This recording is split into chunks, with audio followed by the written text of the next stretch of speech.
Got the script and I thought, God, this is one, very funny, and two, something that I really would love to do. Because it was very different to a lot of things out there. And then it's sort of become a realisation of mine since, that everyone feels like they know this character, a little bit like Father Christmas or something like that, and so it is funny, people's intrigue about it, about you're playing the devil, and everyone's got their fixed kind of like thing.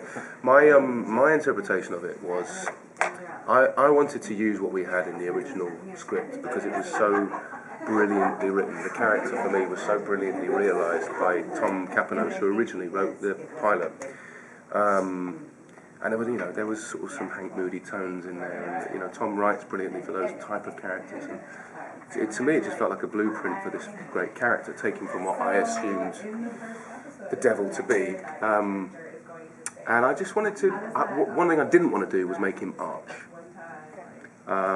because I think what really leapt out to me when I first read it was it was fun.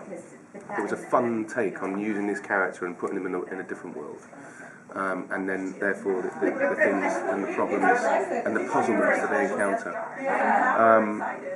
And it was, for me, it was, we were starting at a point where it was a character that, yes, everyone knows, but in a completely different world, on the beginning of a redemption story.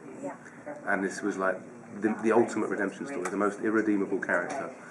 How can he find redemption? And so that was my take on it. I just wanted it to be a sort of a fun take on it. And he likes to have fun with people. And that was a huge selling point for me, and a huge kind of thing that I tapped into, really. I didn't want to be Mr. Evil. Again, another thing that I kind of find interesting and different about this is it's not, it may well be billed by people who haven't seen it as a procedural cop drama with Lucifer teaming up with a detective, but it doesn't play out like that, and it doesn't play out like that because he only gets involved in cases that he has some kind of selfish interest in, and it's about his experience of learning about humanity and learning about people and interaction and emotions and all those things that he's finding new. And sometimes exciting and sometimes daunting. He uses his relationship with the detective in order to find that through the cases. So it's quite amusing because he doesn't really care about solving any of these crimes.